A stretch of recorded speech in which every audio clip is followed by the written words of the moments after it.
and that no one would buy it. I thought everyone at work would feel the same way. I was dead wrong. At first, I was very vocal about my views, but I quickly realized that this may backfire in a really bad way. The union, for which I held the position of chief steward, made it very clear that they didn't have our backs. I was asked if I cared for the lives of my residents when I questioned our rights when it came to the testing. Oh, sorry. I was scared. I'm a single mom. I couldn't afford to lose my job, so I became very quiet. I felt sick though. This wasn't what I signed up for. I always thrived on being the voice of the people, but the people didn't know they were being fooled. And even worse, some were now threats reporting every little disobedience to management and public health.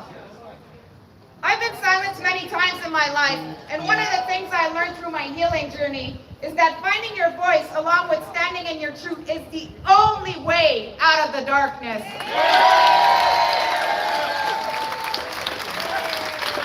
When the second lockdown hit, I just couldn't take it anymore. Rage fueled my body. I was a ticking time bomb. I could no longer hold back. I started speaking up, first online, and a few weeks later I found myself founding Nurses Against Lockdowns and speaking at my first protest. I finally felt free again. It felt absolutely liberating. And then, immediately after that, everything I had feared would happen pretty much did happen. I was fired within the same week from my first job and lost my second one not too long after. My license is under investigation. We were defamed on national news in Canada and the US being called domestic terrorists by some, and even had the RCMP knock at our door. The Unbelievable. The online mob that followed the media attacks were brutal. There were definitely moments where I was scared for my life, but I pulled through. Much quicker than I thought, actually. And then, something phenomenal and unexpected happened. Only a few days after being ostracized, I was flooded with a huge wave of love by supporters from all over the world, and it hasn't stopped coming since. Countless opportunities arose for standing up for what is right. I've connected with some of the most beautiful souls to walk on this planet. I got to finally write a chapter in a book. I got to travel through Canada for the first time, and best of all, we founded Canadian Frontline Nurses and are now building our own healthcare paradigm, which will be by the people, for the people. Thank you.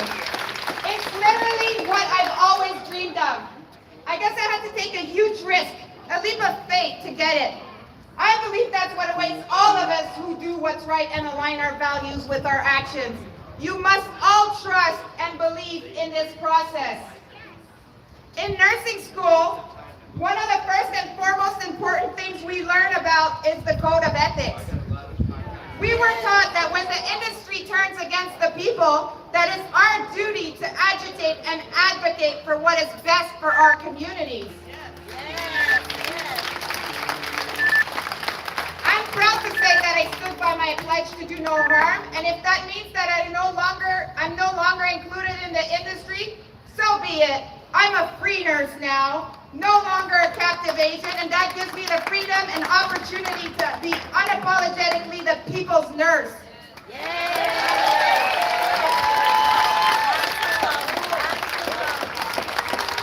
I want to tell people who think that I'm no longer a nurse that nothing is further from the truth.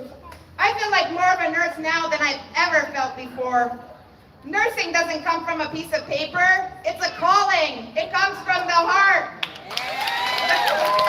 The College of Nurses can never take that away from me, and the same applies to all of you.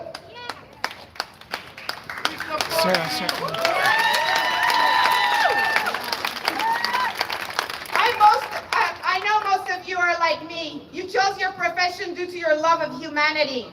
I understand that this is very difficult for you, but we are running out of time. An elderly person dies alone. A child overdoses, or a business owner takes his life. We are witnessing crimes against humanity in every aspect of our society. Please, armor up with courage and join our movement. United, we can create a much better and highly effective healthcare system. Yes.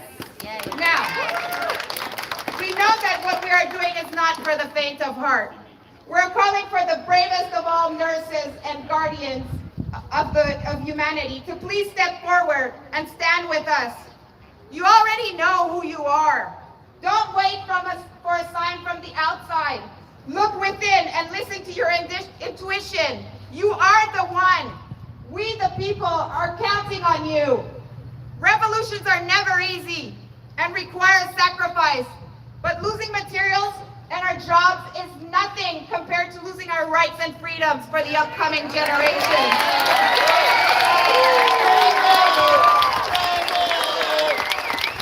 I don't know about you guys, but my kids are my life. Without them, I probably wouldn't still be here, so I'm literally willing to die for this, for their future. I'm all in. I'm all in, and if you're a parent, you should be too. The time has come for each and every one of us to stand in our power. You are the hero of your story. You decide what happens to you. Please do not let fear and hate take over our humanity. Spread love and don't stay silent in the face of oppression. The world needs for you to be awake and stand up for what is right. It starts with you. Together, we will overcome and we will rise through the ashes of the matrix. Who's with me?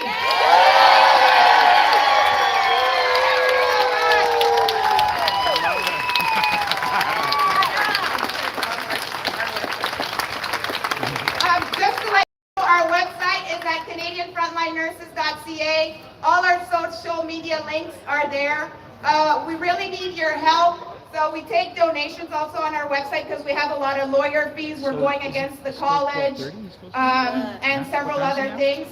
So if you can help us, please spread our word, share our message, our website, and also you can donate on our website. There's a donate button for PayPal, but also I know a lot of people don't like PayPal. You can also send us an e-transfer at cfln@protonmail.com.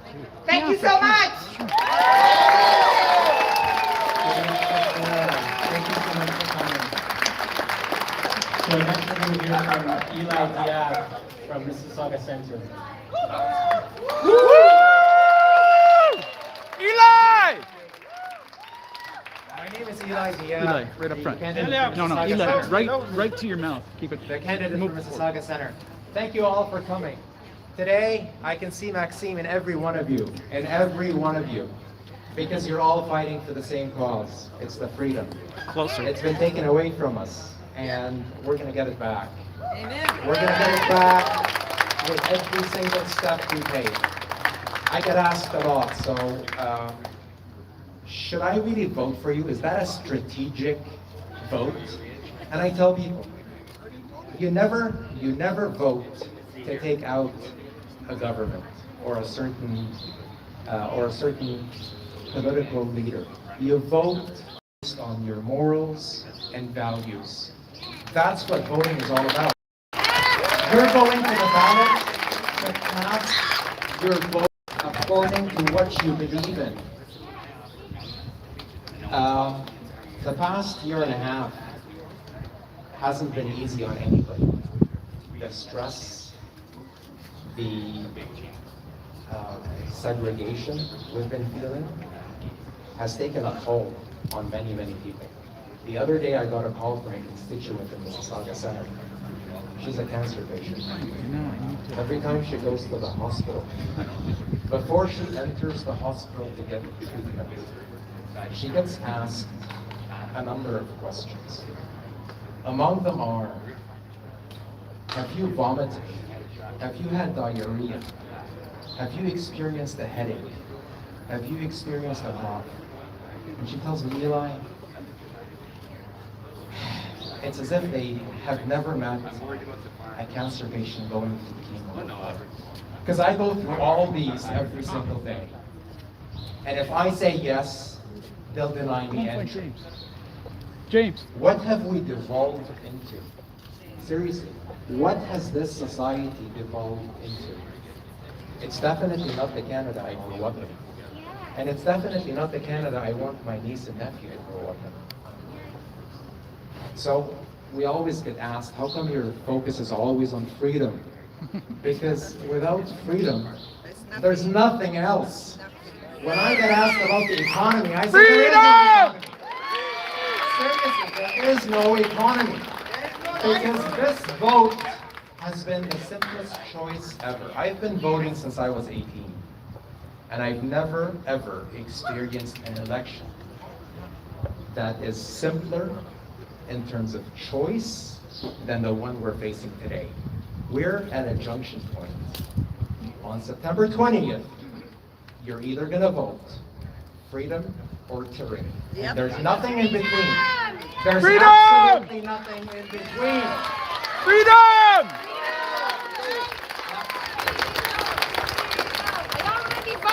And you know what?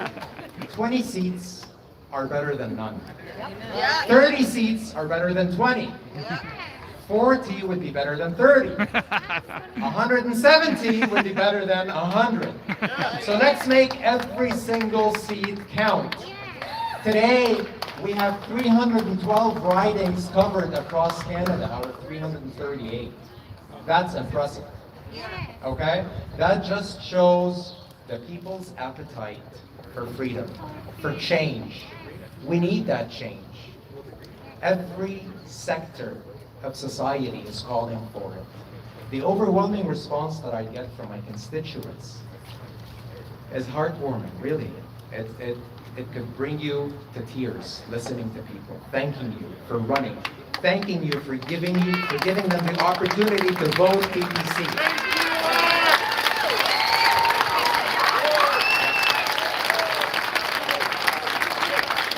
Don't let anybody fool you with the myth of vote splitting, okay? It's a fear tactic. It's only a fear tactic designed to keep votes going between the big establishments.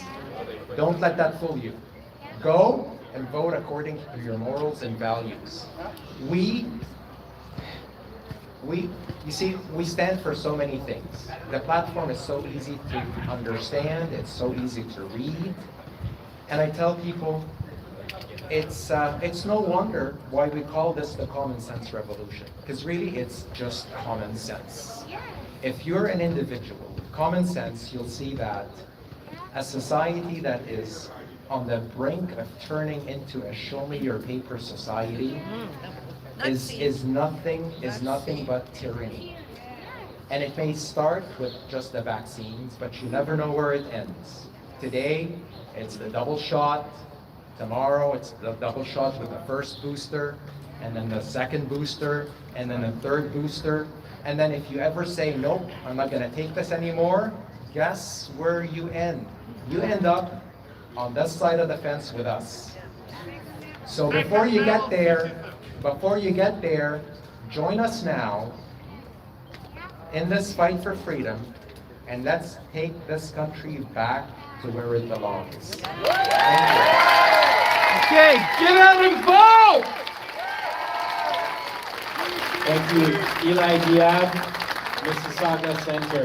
Next we have Gurdeep Willows from Mississauga Streetsville.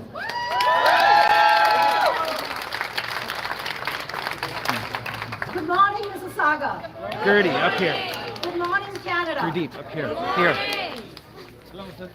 My name is Gurdeep Walosh. Keep the mic and- close to your mouth. Hello, Mississauga. Closer. Closer to your mouth. Closer to your My mouth. name is Gurdeep Walosh, and I am the candidate for the Mississauga Streetsville riding. And I want Streetsville to know how happy I am to be representing the People's Party of Canada. As an immigrant, I immigrated to Canada in 1993, and I have seen how our rights have just eroded one after another. And to tell you the truth, we were just caught napping. I know I was. And here we are, 1.5 years of COVID. And during COVID, no matter where we came from, whether we were rich, poor, black, white, in between, any color, or whether we were on the West Coast or the East Coast, we had a common, a common experience. And that experience was the experience of suffering. At first, COVID filled us with fear, and we did not know what was going on. Then, we did not know how it would be cured. We did not know what was going to happen the next day. But we believed our government. We believed that they are watching out for us. And we followed them. And we followed them. We did what they wanted us to do. There are some people who even took the vaccine.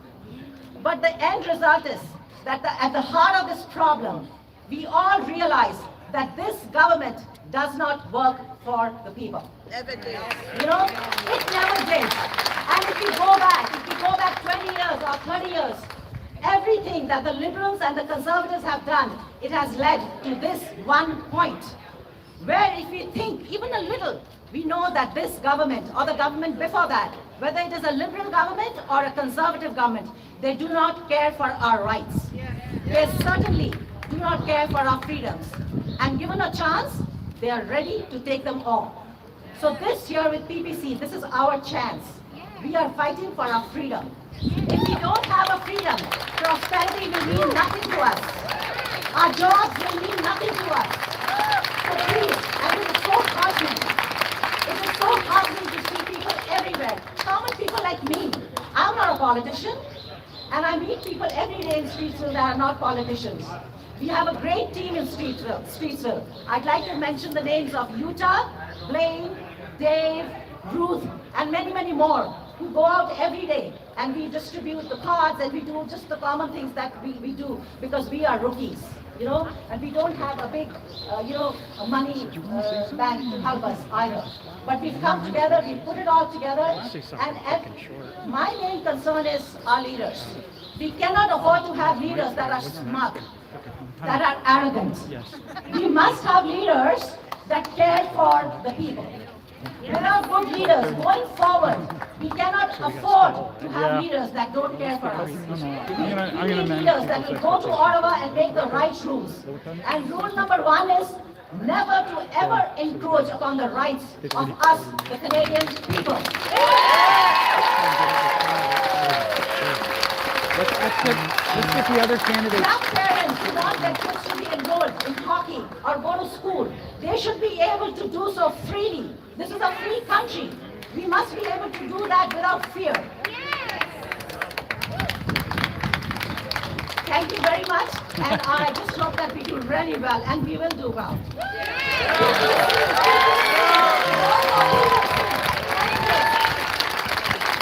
Thank you, Gurdeep. Gurdeep Willows, Mississauga, Streetsville. Next we have Joseph Westover, Mississauga, East Cooksville. Joseph? Joseph. Yes, sir. Hey, Joseph, Thank you. right up, Joseph, right up front, and put the mic right close to your mouth. Touch. This is a COVID spreader, this mic. So you know, I'm very nervous. Okay, I think there's lots to talk about the vaccine, which isn't a vaccine. Yeah. So if you just follow the logic, right, of how they come out to try and solve every issue. First off, I'm a general contractor, so I started, we heard about it. Everybody gets locked down except for people who are essential, right? Which everybody's essential, just so you know. Every worker's essential. Everybody's taking care of their family and needs to provide, so nobody needs to be shut down over anyone else. So anyways, but I was out there alone and hardly anybody on the streets, but Canadian Tire was open, Home Depot was open, those types of things were happening. Yeah, they're open. But the reality was I could go in there. There was no shields up. I wasn't wearing masks. There was no option for it. They never said to do it, didn't do it. They actually said that masks don't work, right? So, and I mean, I have N95s, those masks all the time. I do drywall work, and every day when I take them off, I have white right here by my nose. So if drywall dust is getting through, so is the virus. So whatever they're throwing out there, it's just crap anyway, right? But anyway, I didn't get any COVID, and I wasn't wearing a mask the whole time. And then they try and implement the masks, and after saying they don't work, then they say, well, you should use one, and then they try and say you should use 3. Right? So it just continues to just get more and more ridiculous. Then they bring out the concept of a vaccine that you need a second shot, a third shot. In Israel, they've done 6 boosters, still having problems. This isn't a vaccine. A vaccine, you take 1 shot and you're good. Like, you don't go for another shot. So they gotta stop calling it a vaccine. It's not a vaccine. Yes. It's an injection of something. Yes. Yes. So it's an injection of something for some ulterior motive. I don't know what they're putting in us or trying to put in us, but they want it in us.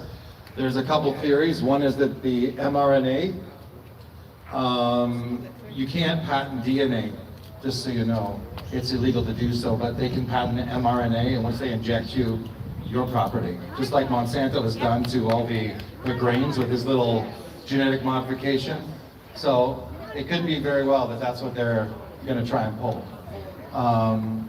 So I don't believe there's any such thing as a vaccination. And as far as COVID, you got a 0.03% chance of dying from it.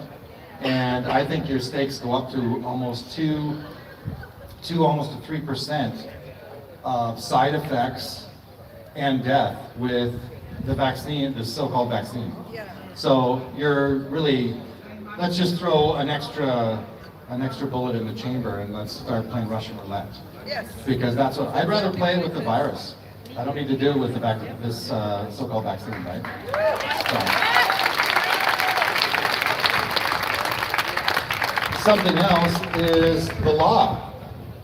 The law of Canada, the supreme law of Canada is the Constitution, and it's protected, we're talking about the Charter now, and it's protected by the Canadian Bill of Rights. So the Canadian Bill of Rights clearly says that any law that is made by the Parliament of Canada, not by the provinces, but by the Parliament of Canada, that if it does not state in that law that it's going to operate notwithstanding the Canadian Bill, then it can't be construed as denying any rights. Okay? That are listed therein, and the Canadian Bill also protects rights that aren't listed in it. So if you can find one written somewhere through the United Nations documents that Canada's assented to, or through a court case in Canada that judges have said is a right, it's established and covered by the Canadian Bill, which then enforces that concept onto the Charter. And so then you come to the Charter, and the Supreme Court of Canada has violated that principle through Section 1 of the Charter. Yep. All right? What they did was they tried to balance the rights, our rights, with the government's objectives. And it's supposed to be a legitimate objective, and the only way they can have one is by express declaration. There's a Section 33 in the Charter to show this. It's called express declaration. All right? And in it, you have to expressly declare in an act what right you're going to take away. And it can only last for 5 years if legislation passes it, and it has to be reenacted. Okay? It can't just be a continuous thing. Now, what they've done in Section 1 is they've made every common statute that does not expressly declare it's going to take away any rights equal to your rights. Without express declaration, so the Highway Traffic Act says nothing against the freedom of religion in denying it. Okay? But the HUD rights got denied not having a photo ID. Right? They didn't want to put the photo on it. They went to the Supreme Court and they got denied because of the R versus Oaks test, which is Section 1. Jim, I'm live right now. In the Supreme Court, they have no basis for Section 1. Okay? Really, they have nothing in law. I got 100 years of jurisprudence showing that they're violating it. And they just, out of nowhere, as soon as the Charter came out in '82, the ruling came out in '82. So these judges were certainly not for freedom, and they were for tyranny. And that's exactly what the problem is. If common statute can override your fundamental rights, then we're screwed. We really are. So they started back then, openly, but we didn't know because we weren't educated. All right, I ran into it because I actually did constitutional questions against the government, and I did this fight. So I was alone, and I got denied because they didn't think it was important enough to hear when I got to the Ontario Court of Appeals. They just said, it's not important enough for us. We don't want to hear it. Go get 50,000 signatures or come back with a class action. That's what they said, all right? So it was troubling. Anyways, those two documents are listed in the Emergencies Act, the Canadian Bill and the Charter. There's nothing in the Canadian Bill or in the Charter that states what rights will be prevailing through the state of emergency. Okay, even though it's listed in the preamble that the Governor and Council has to seek them, look through those documents to see, right? The only one you find is the third one that's listed there, which is the International Covenant on Civil and Political Rights. All right, and when you go into there, you read Article 4, and it says that governments can actually violate rights in a state of emergency. And then you go to Section 2 of that, number 4, and it tells you, except for these ones. Can anyone here name one right that cannot be denied in a state of emergency? What's the main fundamental right? Freedom of speech. No, it's not. What comes before freedom of speech? What? Life does. You can't speak if you're not alive. And life is the number one, okay? You have the right to life. And the Okay, right that to... is a fundamental right. It can't be denied through a state of emergency.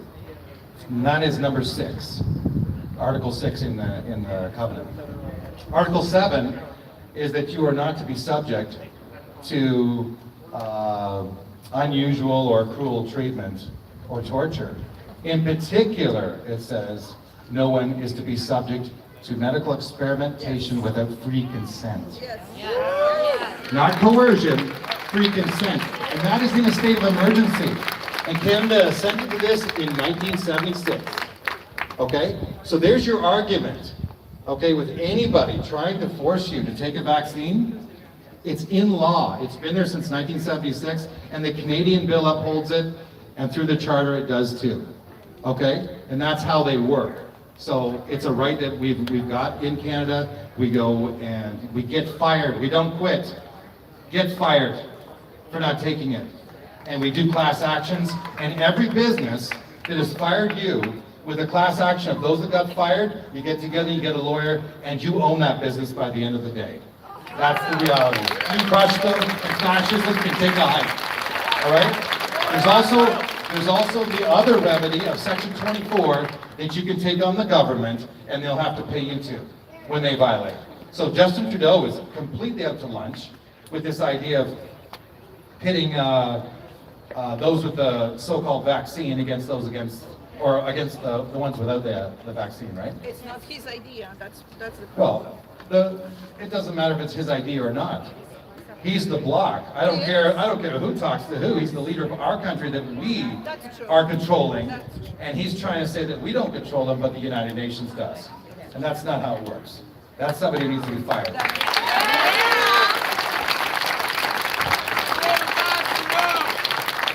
And by the way, I think that as an MP, I would definitely be going for the accountability of our politicians. I don't want Justin Trudeau committing more criminal offenses and not going to jail. And I'm referring to myself too. After I take the bribe, I think I should go to jail also.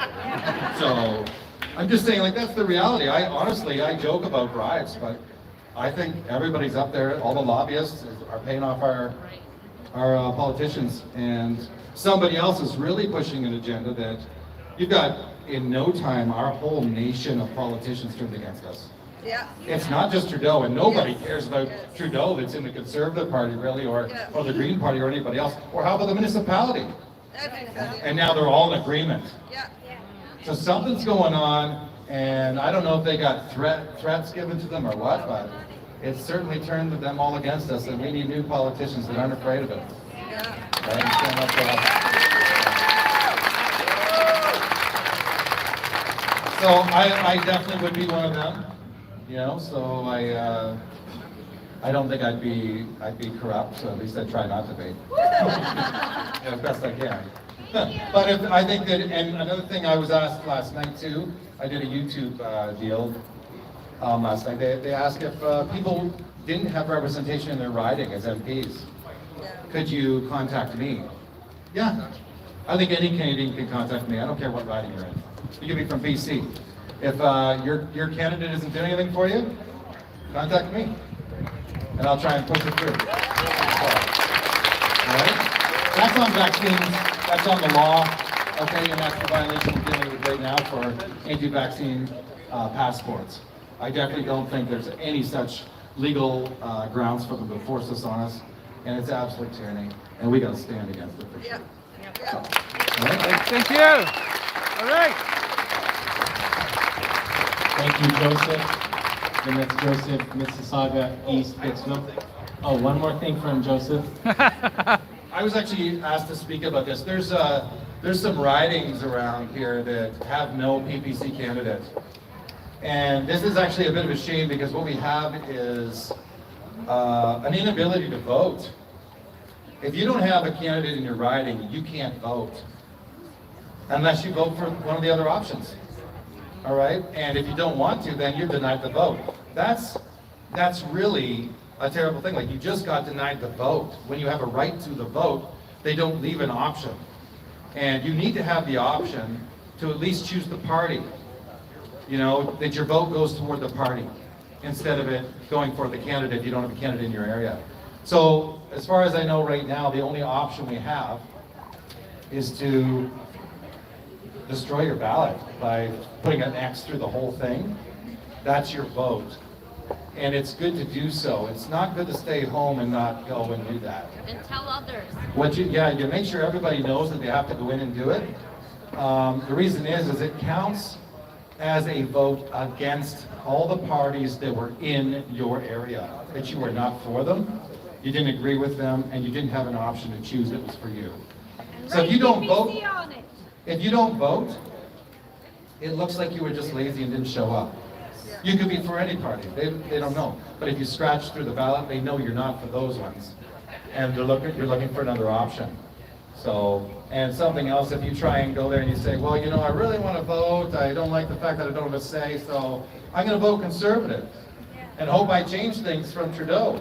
Well, they have the same platform, they're going to do the same thing, and they talk about vote splitting and all this other stuff. Well, if you vote your values, you're not vote splitting.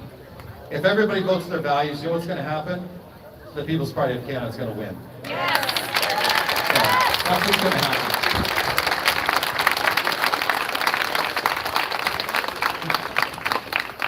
So anyways, that's what I was told to come up and say. So just make sure that's your option. Get out and vote that way, and it actually does make a statement. So, okay? All right, thanks. Thank you, Joseph. So, although we're in Mississauga and you've heard from most of the Mississauga candidates, because the tour, Maxime's tour, is just a few areas, we do have some candidates from Brampton and other areas that came out to support. So we're going to hear from Raul Samuel from Brampton West. Thank you. Give it up for Raul.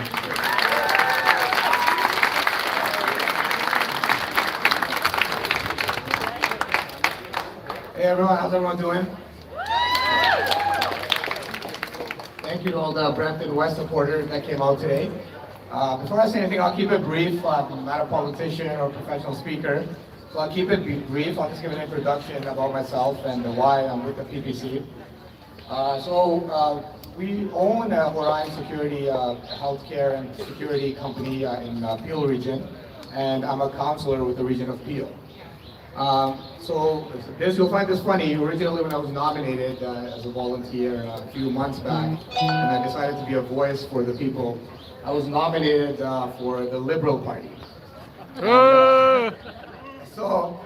I never got into politics before, and as I got in, I had a good voice in Brampton, and as I got into politics, I started learning as a volunteer. I realized that I'm not a liberal.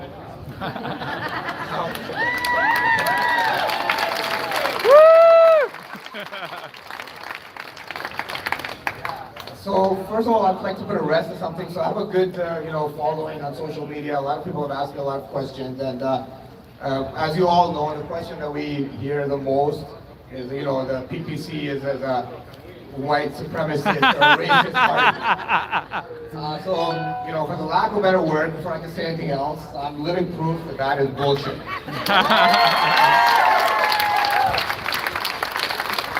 And by no means a white supremacist. Man, that's or a spray tan. That's a Exactly. spray tan, He man. caught me.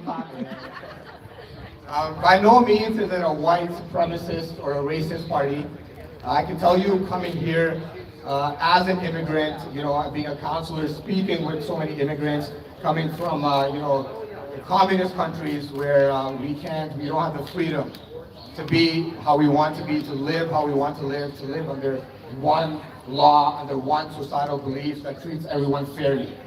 The people that have said these comments, it's a white supremacist party or a racist party, are, and God bless their souls, but they're people that have always had the opportunity to live in a democratic environment and speak about other people, just judging them from the outside.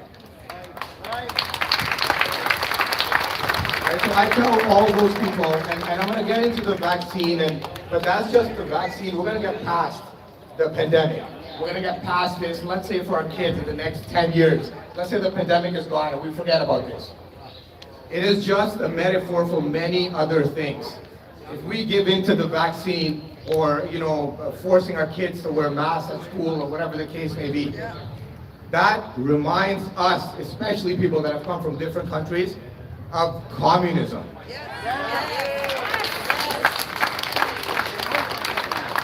This is why we can wait when we hear, so we're going to get past the pandemic. So I'm thinking further.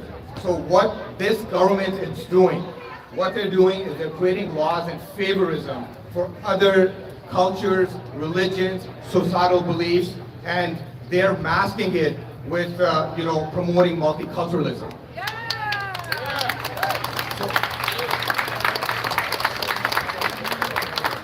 And this is why I stand here, when Trudeau, we are against any crime against humanity. And when the life-turning event happened, when London, a big crime happened there, a crime against humanity. A Muslim family was attacked. It was very unfortunate. And, somebody committed a crime against them, and Trudeau got on stage and he said, now this wave of Islamophobia. Trudeau got on stage and he said, Muslims are not safe to walk the streets of Canada. Right after that, Jagmeet Singh from NDP got on stage and he said, I agree, Muslims are not safe to walk the streets of Canada. Canadians, white people are against it. Now you tell me, how is that not creating a divide? How are we promoting multiculturalism? What they should have said, they are now in our country, they are Canadians, it is a crime against humanity. Yes. And this is what we here at PPC promote, those comments there by saying, Muslims are not safe or Hindus are not safe. You are creating that divide that you're pretending not to want. So this is why we are here. We are here for freedom. We are not against vaccines. We're not against masks. Anybody that has that misconception, we are not against anyone or anything. We are just pro-freedom. We want our freedom. PPC, freedom.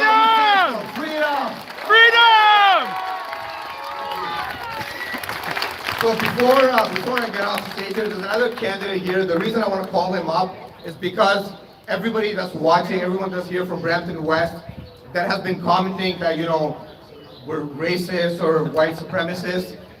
I want to prove, and this is going to go on social media, so I want to prove this, that we're not. This is the only time that I've felt more united with every other race, culture, or religion when I've been standing with the PPC. Rather than be racist or white supremacist. So a candidate I want to call, my brother from Brampton, Nicholas. Where are you? Nicholas? Another great candidate from Brampton. And you tell me, look at our skin color. Are we racist? Are we? This is promoting multiculturalism. PPC is promoting multiculturalism.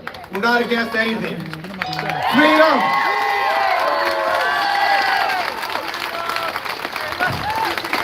Thanks, Raul. Yeah, my name is Nick Paniotis. I am here from Brampton South, and I have the same message as Raul. And we are picking up a lot of steam in Brampton South, and we're getting a lot of traction from the Hindu community, the Muslim community, the Punjabi community, the Christians, everybody. Everybody's waking up and saying enough is enough. Let's change the way this country is going. Let's get our freedoms back. Thanks, guys. Thank you. Thank you, Brampton. Next, we have Carol. Carol's a mom. She's also working with the party, and she's going to talk about her experiences. Thank you. Hi everyone, my name is Carol. I am not a candidate, I am not a politician, I am just a Canadian who loves her country. And I am here today because the system is corrupt. I am homeschooling my children because the system is corrupt.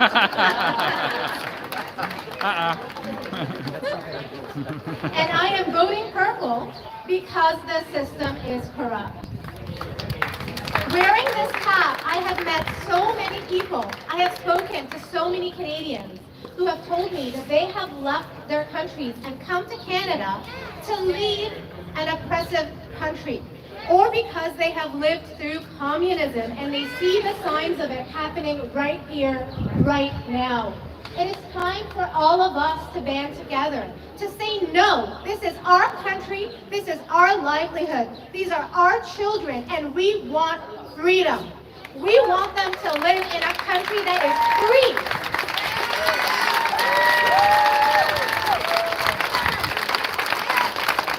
We have a very, very important decision to make. This might be the most important election of our lives, because this determines whether we can actually speak freely, live freely, and have medical freedom. So I urge you all to please, for my children and for everybody's children, I am speaking from my heart when I tell you, vote for your conscience, vote with your heart, and tell everyone you know that this determines the rest of our future. Thank you. Freedom!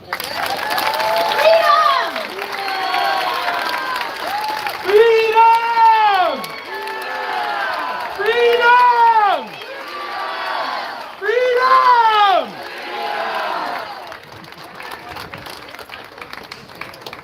So next we have Anthony Zambito. How's it going, everybody? I want to hear from you guys. You got a very diverse and inclusive crowd here. Like my boy Raul said, you're right. There is no racism in the PPC, just like there's very minimal racism in Canada. Let me hear you. I want to hear where you guys are from. Let me make some noise if you guys actually descend from Europe. Let's go. Where are my Italians? Where are my Portuguese? Let me hear ya. Make some noise if your family comes from India. Let's hear ya. Here we go. Make some noise if your family's coming from the Far East. We're talking China, we're talking Japan, we're talking Myanmar, anything like that. Anybody? We're out here. Make some noise if your family comes from the Middle East. Make some noise if your family is indigenous. Whoa! All right, it's reflective of the population. All of that to say, guys, the reason why I did that, I wanted to be very clear with everybody.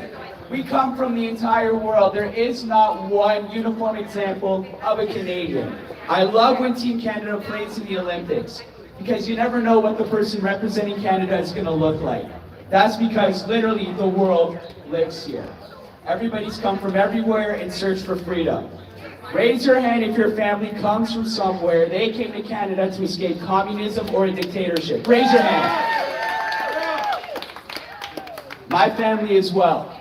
My family was victimized by both the Nazis and communists. It was not easy. We came here because we wanted a better life. You know what? When communism comes, you have one opportunity to vote it in. You gotta shoot your way out. I know my family coming from Venezuela, they used to tell me, Anthony, we would have never imagined that something that is happening there right now would have happened, but you know what it did, and guess what? It's happening here again.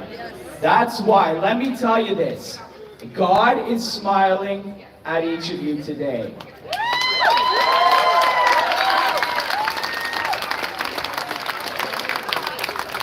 You have all answered the call to be here for your country, to be here for your families, to be here for your family's future.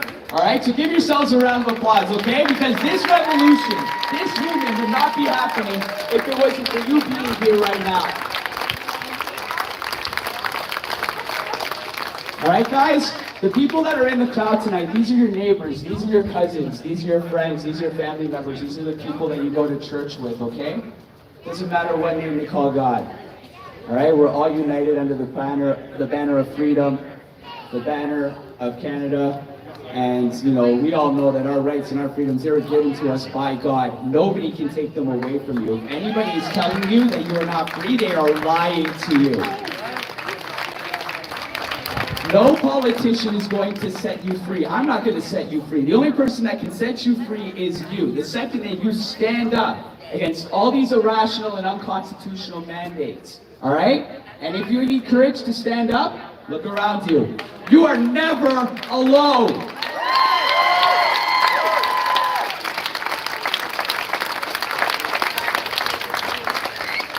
And let me tell you this as well. So I am fortunate enough in life, I visited Juno Beach and I visited Vimy Ridge. I'm 27 years old. And I remember reading tombstones of gentlemen who were 18 and younger. Teenagers, guys, teenagers were running into battle because their nation called upon them to make the ultimate sacrifice. And they did so with a smile on their face.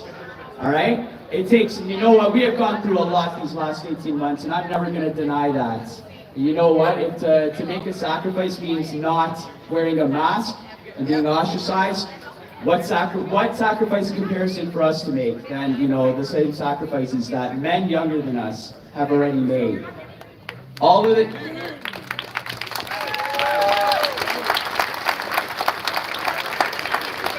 this to say, the people who are here today are the type of people who would have answered the call then. They have answered the call now. I would go into battle with you any day of the week. United in purple, united under the flag, united under God.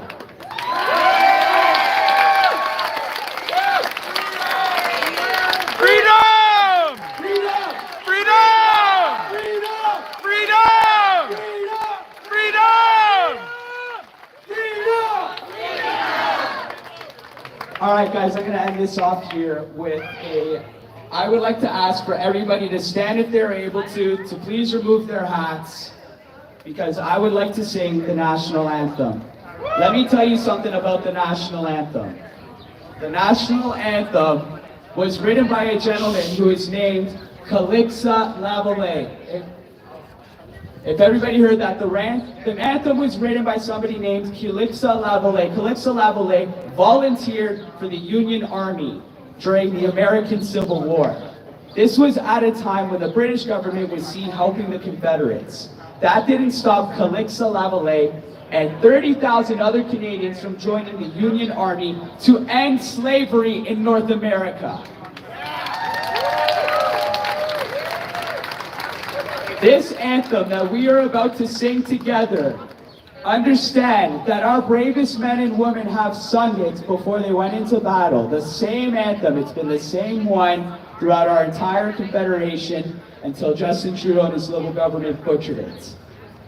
When we sing this song right now, understand that you are doing so with every other soldier who has sang it, every other citizen who sang it throughout our history, all right? So I want us to sing it as loud and as proud as we can. All the right. correct version of the national anthem. Here we go. Here we go. Oh, Canada, our home and native land, true patriot love, in all thy sons command. With glowing hearts we see thee rise, the true north, strong and free. From far and wide,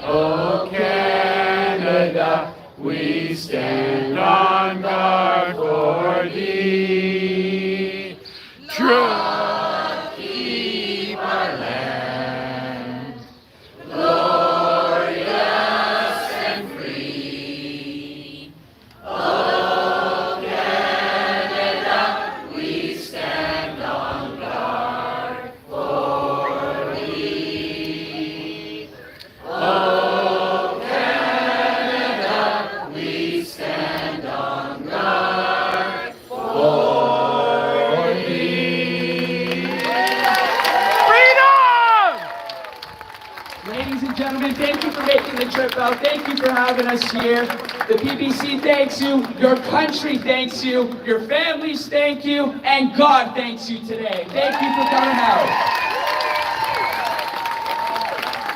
Awesome. That was wonderful. Thank you so much. Now, we have volunteers and supporters that have been helpful to our campaigns throughout, the short writ that was dropped. And one of them would like to say a few words today. Jeff Carroll, thank you.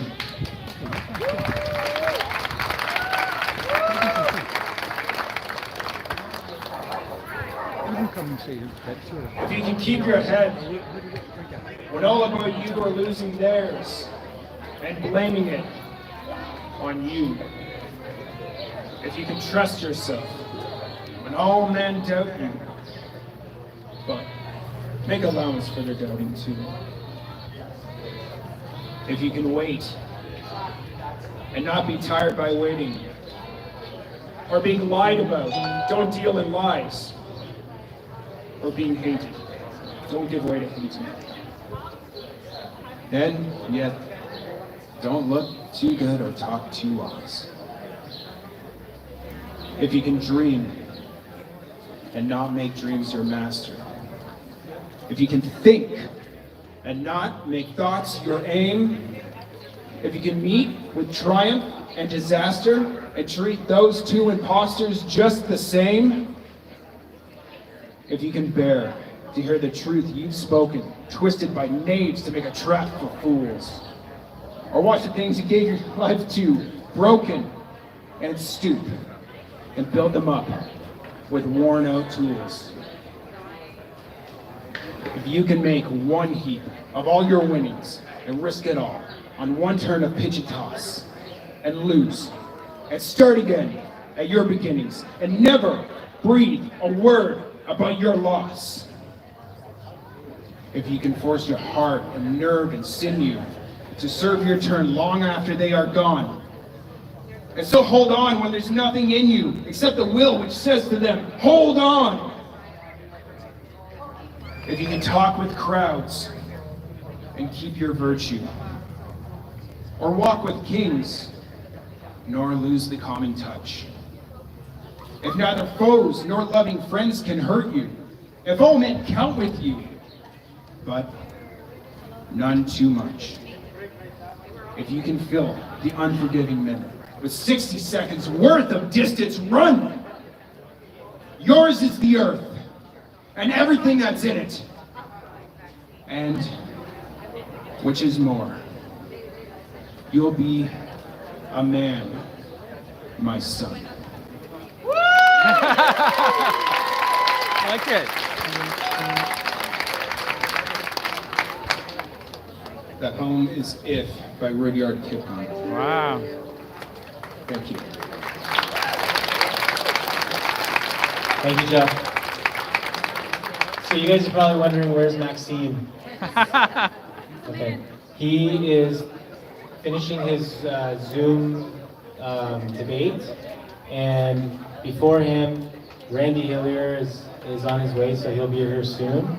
And before that, I will speak. And before me, Joanna Das. She's an invaluable volunteer that's helping with the party. She's going to say a few words.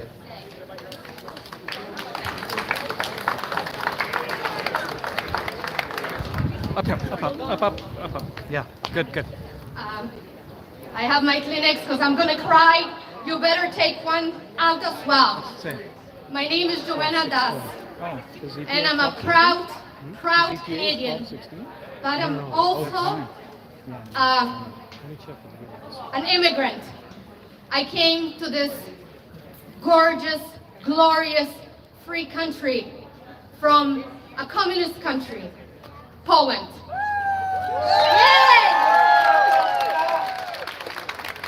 I can tell you, this country has provided me with the opportunities of a lifetime.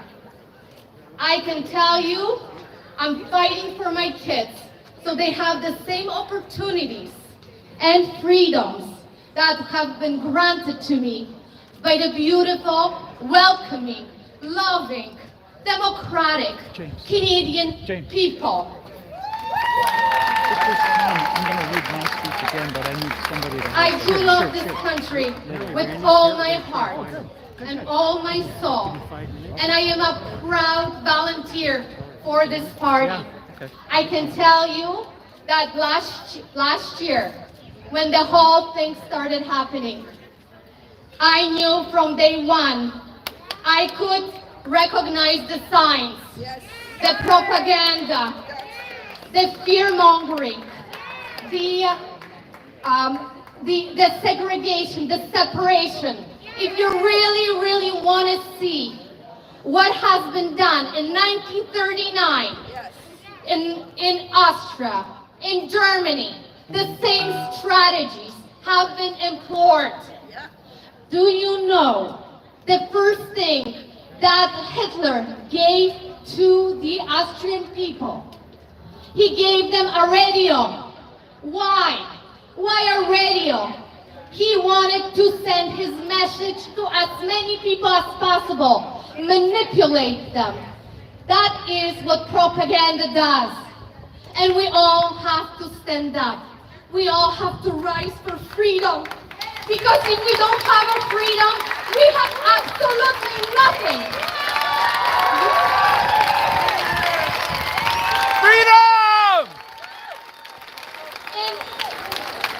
In Poland, the social credit system that they want to bring up here, and yes, it is coming, that's why they need the passports.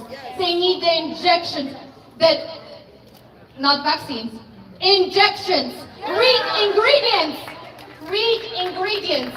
You would never give anything to your child before reading what's in a package, a simple cereal box. Why would you inject your children with stuff you don't even know what's in it?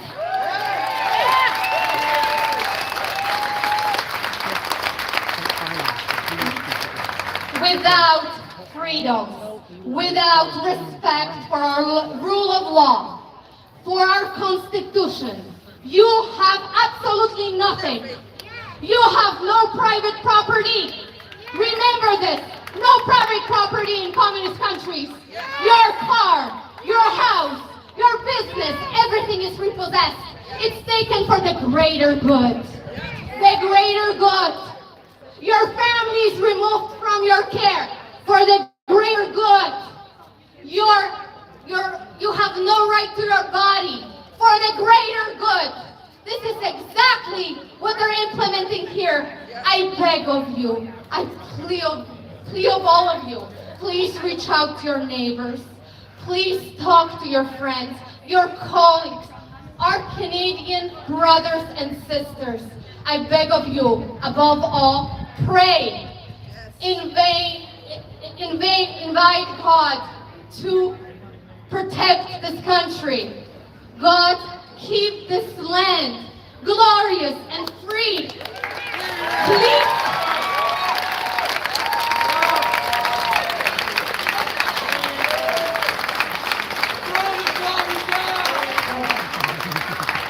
Please pray for this country. Please pray for one another. Please, if you're a Christian, be a Christian. Reach out to your neighbors and help one another, regardless who they are, what they do, where they come from. Be a true, loving Canadian. This is what we stand for. This is who we are. And do fight for our children because their freedoms are in danger. Please, if anybody ever questions you, I can tell you, and this is my area of expertise, I'm an insurance agent. I saw the statistics, official statistics through the insurance, my insurance experience in my industry. I did see in September when they lied so badly. And all this documentation is on Statistics Canada. Our mortality rate last year remained unchanged. Unchanged. The only thing that happened is there was a change and causation for diseases. Who died from what? People stopped dying off of stroke and heart attacks. Bizarre. All of a sudden they started dying from COVID. So please inform yourself. Those are all official websites. Go to government websites, teach others, open your heart, pray, and vote PPC. Our only hope. Thank you. God bless you.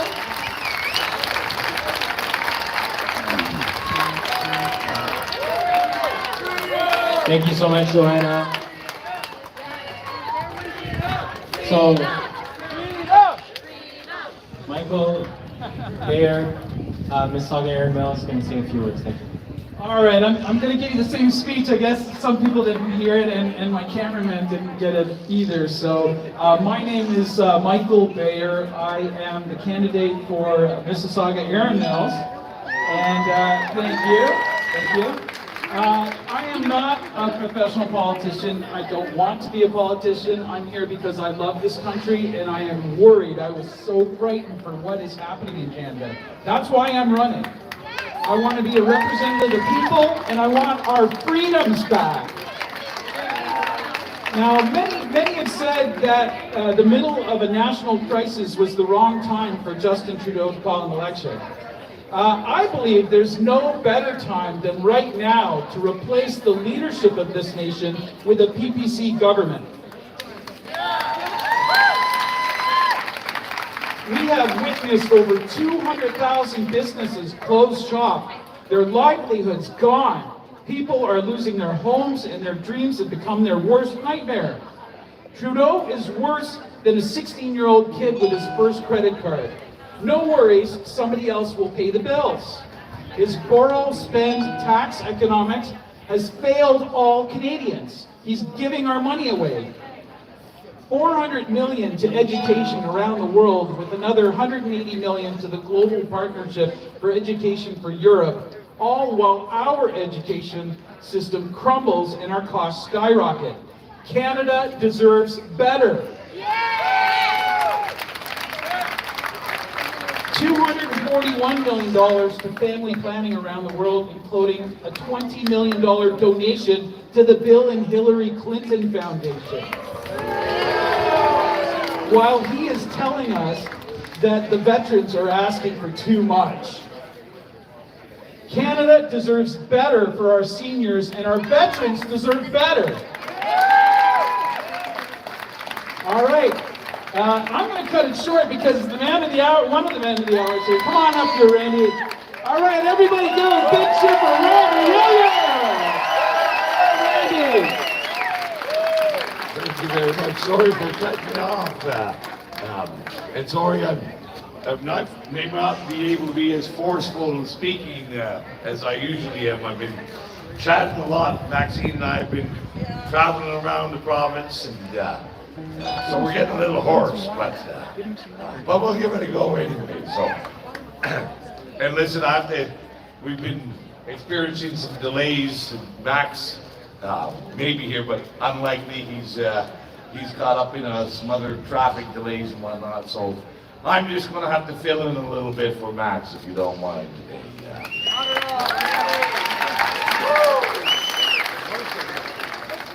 So listen, we all know this last 18 months has caused, that's it, I think so.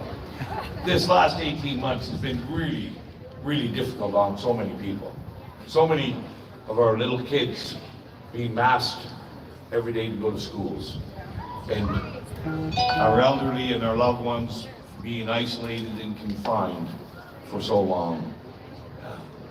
Not being able to celebrate marriages, not to be able to celebrate the passing of a loved one. It's been dark. It's been dark for the last 18 months. And we've been lied to. Our governments have been dishonest with us. Our media have been dishonest with us. And our public health officers have been dishonest with us.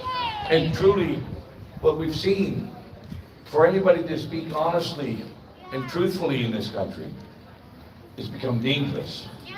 Dangerous. Risky. Too risky. Many elected people they know what's happening is wrong, but they don't stand up.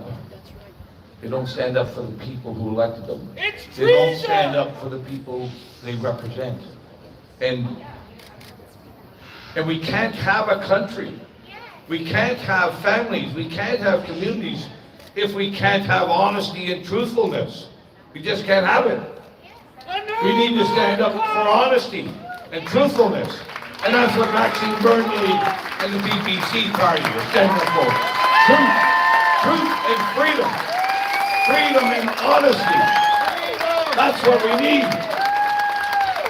And we know all these political parties, the Conservatives, the Liberals, the NDP, the Greens, are all heavily invested in this narrative of fear and danger and terror. They want all of you to live in fear.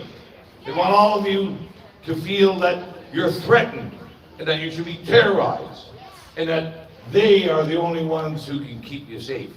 Well, they're full of shit. They're full of shit. And there's one party that stands apart and stands separate. It's Max, the PPC party. That's who stands separate. That's who stands for honesty, stands for freedom, and knows that each and every one of us can take care of ourselves without this government, this dishonest government that is perpetrating this narrative of fear. But we know this election on Monday night, although you'll be electing who will represent you, and that's important, but it's about something far, far more important than who's in government and who's not. This vote on Monday night, is about the future of our children and our grandchildren.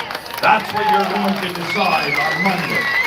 You're going to decide on Monday if our children and our grandchildren have a future with freedom in our country. We gotta win this one. This is the only way we get out of a political crisis, is at the ballot box. And we can do it. We will do it. We have to do it for our children and our grandchildren.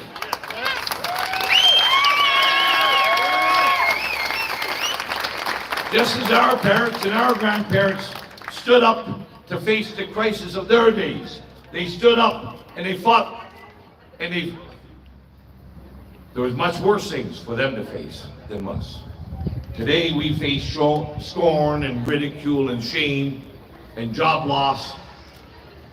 They face bombs and bullets to make sure that we could live in a free country. We gotta do and be just like they were. Face up to this dishonesty that is being perpetrated on our country. Stand tall, stand strong, and stand for freedom on Monday. Freedom! Freedom! Freedom! And we know we can do it. We know we must do it. You know, although our media and our governments, no media is going to cover this. Right? Free speech media! Last night in Elmer, Ontario, we had over 4,000 people out at a rally in Elmer.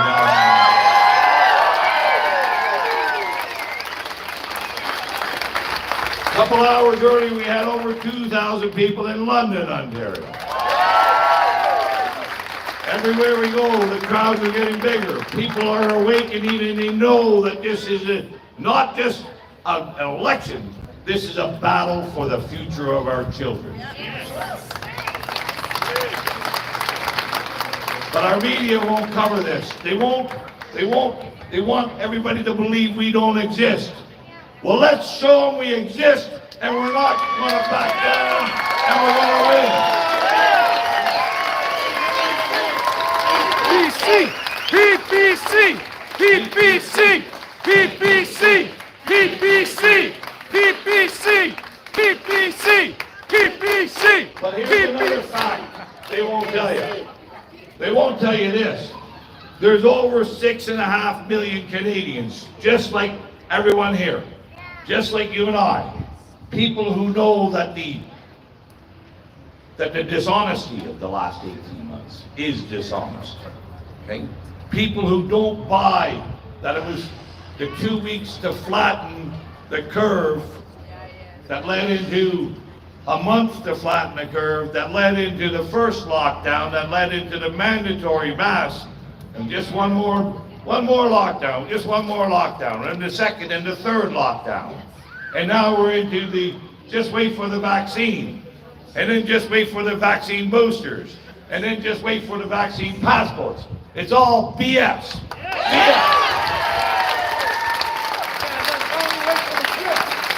But those 6.5 million Canadians, 6.5 million Canadians are awake. Right? But they won't tell you this. Justin Trudeau won the last election with 6 million votes. Can we win? 6.5 million can win this. We got to get off the couch. We got to get it to the polls. We need to put lawn signs in the yards. We need to deliver flyers. We need to encourage our friends and family members to get out and save the future and our freedom for our children and grandchildren. The only way this madness ends, the only way, is at the ballot box. So let's, and every one of us, we can all help out. You know, again, our governments and our media and people are trying to divide us, discourage us, disempower us by not covering these events, by not showing the truth in the polls, trying to tell us that we can't win, that you'll split the vote. Listen, there's only one vote split here. You can pick any one of those four on that side who want tyranny. You can pick any one of those four who want medical segregation. You can pick any one of those four who want the story of fear and danger. Or you can split the vote and vote for freedom with Maxine Bernier. That's the vote split. That's the only vote split that happens. Right? Canadians are either going to choose tyranny or freedom. And I know Canadians, whenever they're faced with a battle, they stand up and they win. And freedom wins with us. Let's do it on Monday. Let's do it on Monday. And for anybody, I'm going to tell you, you can have confidence in our electoral system. Many people think what happened in the United States is going to happen here. It's untrue. Now, we make voting machines here in Canada, but we don't use them here in Canada. We ship them somewhere else. Right? Every ballot in the ballot box is going to be voted by a person. And this is where you can help out as well. Every ballot is voted by, is counted by a person. And every PPC candidate can have scrutineers in the polls. And look over and make sure that the vote for the PPC gets put in the PPC file. Put your eyes on it. Verify what they're doing. There might be a little bit of hanky-panky, but there won't be much if we've got eyes in the polling station. So be a scrutineer. Get out and vote. And on Monday, we will win the biggest battle Canada has ever faced, and our children will be standing up in the lead. And I'll say this, September 20th is a big day, but it's not when we solve everything. But it's a big step. We've been on a slippery slope for a long, long time in this country. We've been doing a lot of things wrong. A lot of things wrong. And we got to start climbing up that slippery slope. And I'm going to be with Maxine Bernier on September 21st and every day after with all of you climbing back up that slippery slope. And we're going to get to the top of that slope. We're going to get to the top of that hill where we'll have our faith, our freedom, our families, and our future. Join us Let's march up that hill. Let's get our country back. Let's get our freedom back. Thank you very much.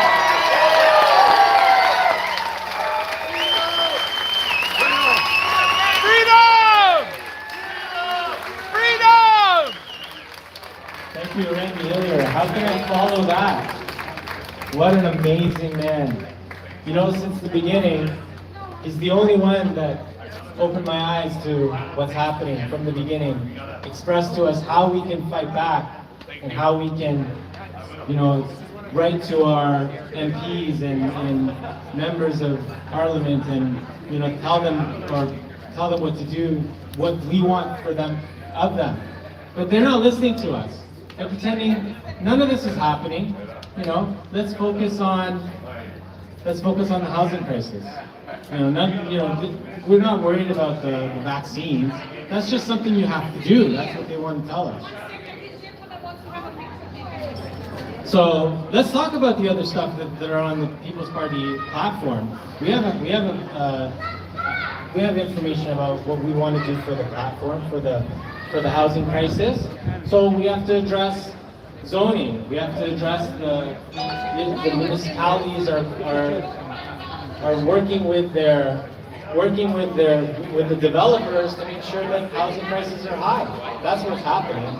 We had a meeting with Mississauga, and they wanted us to just listen to their plans, but they didn't want to hear what our plans were. They just wanted people on their side, and that's how it's worked. So we're advocating for a smaller government. We're advocating for an end to corporate subsidies. We're advocating for an end to capital gains tax, for religious rights. We're advocating for an end to the climate BS, to exit the climate accord, the Paris Accord. We're advocating, you know, to stop following the United Nations. And these are unelected, non-government organizations that are telling the rest of the world what to do.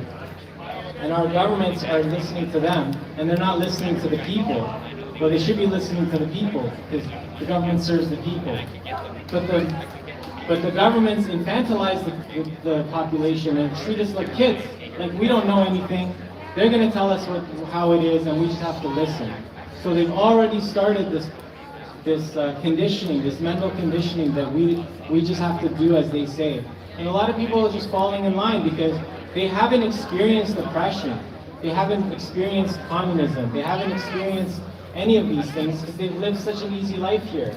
So, but that's what's coming is what our forefathers fought for the Constitution, for the Charter, everything that they fought for, we're just giving away by voting for one of the establishment parties.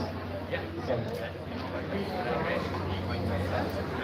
Just tell him to talk and mingle. Max is going to be late. So. Yeah, I don't know where Max is. He's late. He's on his way. Sylvain is going to speak. Thank you so much. That's what I'm asking. One of these guys should call Jim. Hello, everyone. I'm Sil Carl. I'm the candidate for Wellington Halton Hills. Just north of here. Find out where he is. Georgetown, Acton, Fergus. That's my neck of the woods. Thank you all for being here today. It is truly an honor to stand with you in solidarity for freedom. Yes, it is true that we are seeking the privilege to serve you as your member of parliament. But make no mistake, our words are not crafted for the sake of being elected.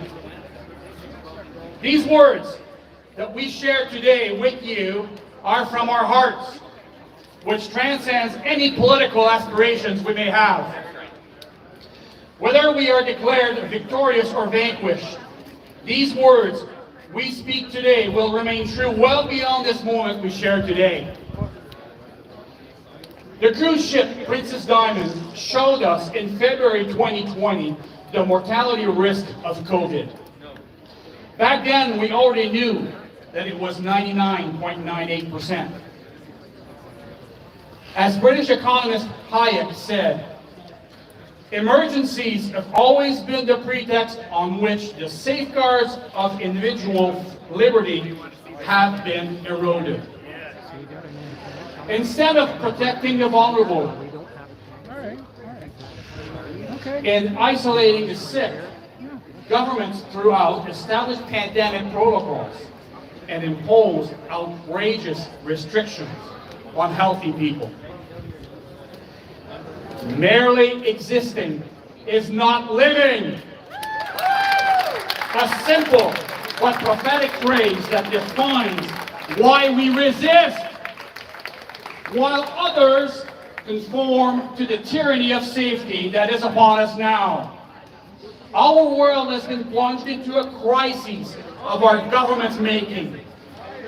Governments have taken it upon themselves to become the stewards of our faith. They have decided that they know what is best for you and I.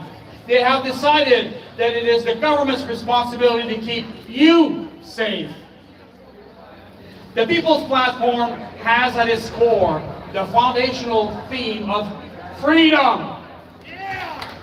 It is this precious commodity that fills me with passion. Yet it is also causing me great distress. I am distressed as I watch ever-increasing draconian measures being imposed on Canadians from all levels of governments. I fear freedom. I fear for freedom in Canada. James. I fear the Liberal government's forced march into a socialist dystopia, which is getting worse by the day. We are witnessing the loss of freedoms, the loss of freedom of movement within Canada, between provinces, and between the hardware store and grocery stores. All movement is becoming at the pleasure of the government. The vaccine passport is a portal to the horrifying specter of a social credit system that is now reality in China. A system that collects data on every person and their actions, for which a positive or a negative score is applied. If your score is too low,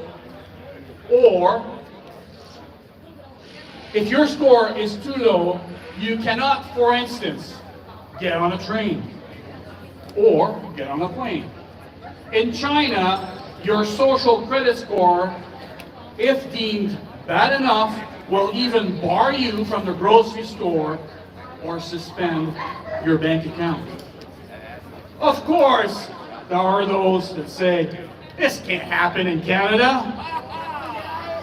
Those same people told us the shutdown would be for 2 weeks to flatten the curve. We flattened that curve 18 months ago, and here we are, still not free. Those same people told us we need 70% of the population with 1 injection to be free. Then it became 80% with 2 injections. Now it's about to become 100% with 3 injections. We got free votes in our homes. 100% Friends, make no mistake. This election is about freedom. Merely existing is not living. Being alive is having the freedom to choose your destination and the path that gets you there. We are in the fight of our lives. We are fighting for freedom.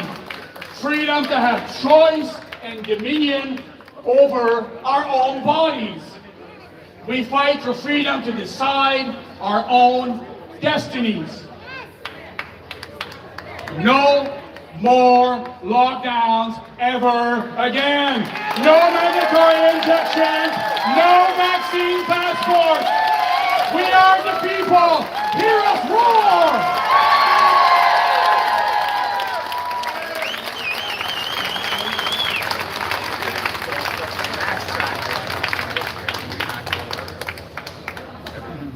Ha ha ha ha!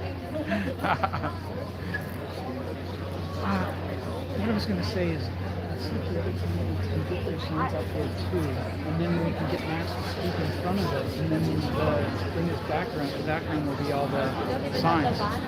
And now I'm seeing the other candidates' lawn signs. So see if we can get it up here. Then we can get Max to speak from like in front of there. Just then a quick video will announcement. capture. For this election to be fair, we're going to have scrutineers at the polls inspecting and overseeing the counting of ballots We'll get him to speak from the front. on election day. And we're going to make sure that this is going to be a fair election. That's the backbone of democracy.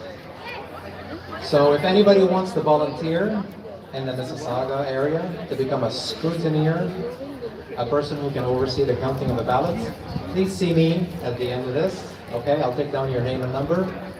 We'll send you the information that you need, and it basically entails spending 2 to 3 hours max from 8:30 in the evening on the 20th of September inside the polling station.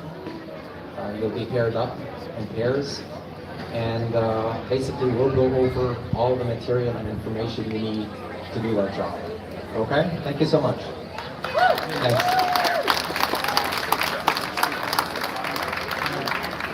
You want to say that or no?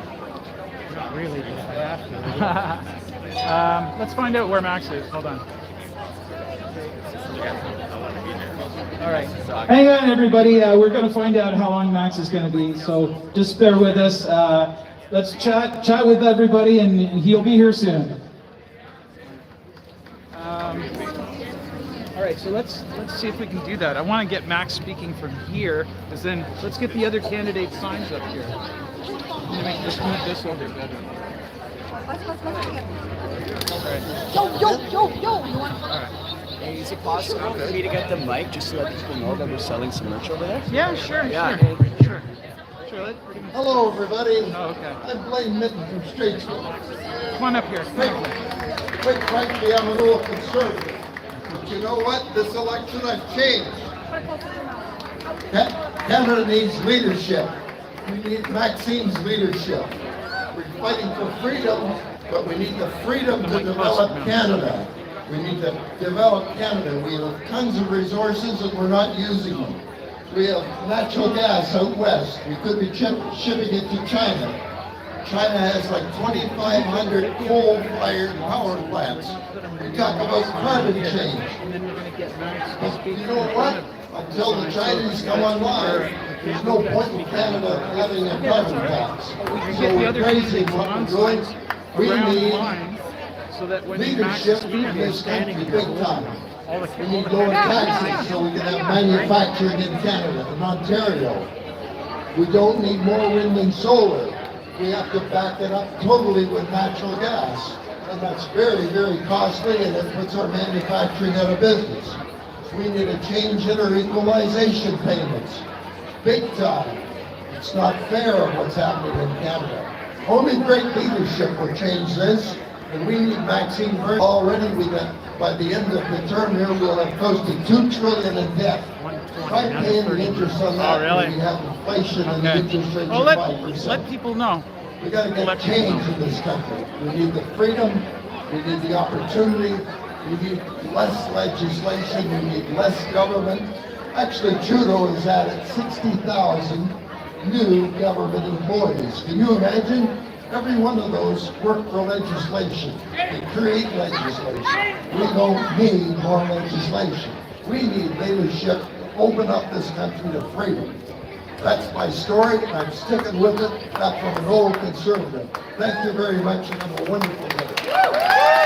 Thank you very much. Okay, everybody, quick announcement. I know everybody's waiting for Max. I'm told that he's going to be here in 30 minutes, so let's just be patient. He'll be here in about 30 minutes.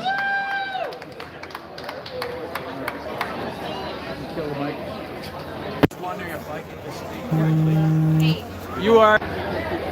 All right. Hello, everybody. Just one quick second here. Go ahead. What we need to do also is contact the mayor. contact the counselors relentlessly because they are following along with this mandate against you and your children and your families. Be relentless.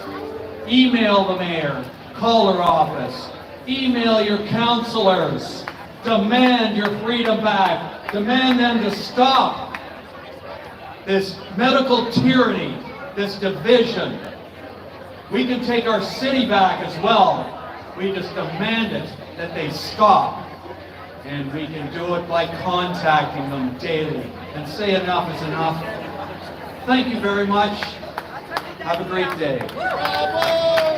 All right, thank you. Now, I guess we can do like a public question and answer. If anybody has a question, you want to know the answer, come on up and give us a question. We'd love to hear from you.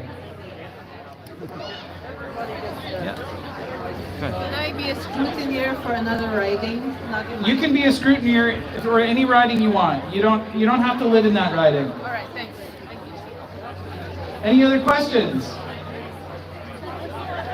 I just would like to know a little bit more about some actual plans for different platforms. I know that we started talking about the different platforms, but I think it'd be good to have more conversation around those other issues. Sure. Anything specific?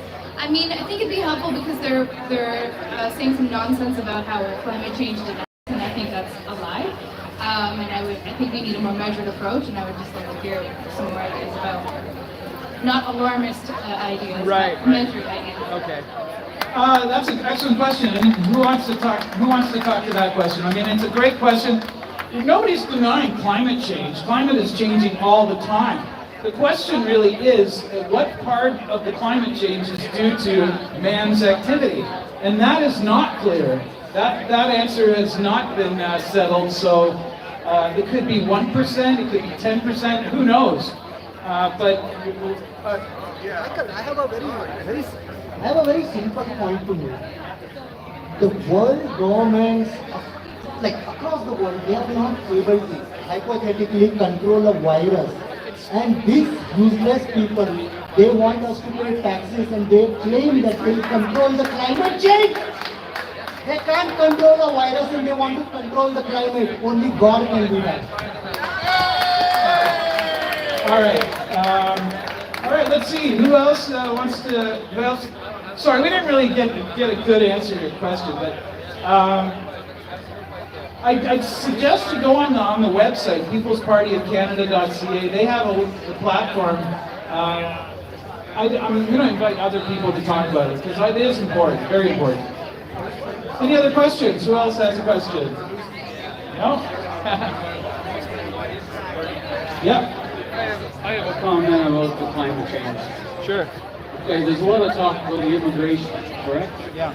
So, we in Canada, we need fuel to heat our homes, to get around in our automobiles, because we're a country built on highway systems to get to our work, to get to our homes, and without that, we just can't survive. So, that being said, why are we, I'm not against immigration, so it leads to this.